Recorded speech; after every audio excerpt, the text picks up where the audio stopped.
Before you begin, remove the access panel and riser assembly if installed. Removal. Disconnect the front fan cable from the system board. Press the release latch and remove the auxiliary power cable connectors from the holding slots in the PCI card guide. Press the front edge of the fan assembly and pull back to disengage the two release clips. Rotate the fan assembly and guide it out of the chassis.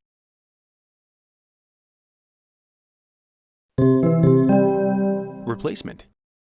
Tote the tabs on the lower edge of the fan assembly into the cutouts in the chassis and press the release clips into the chassis until they snap into position. Latch the auxiliary power cable connectors onto the holding slots in the PCI card guide.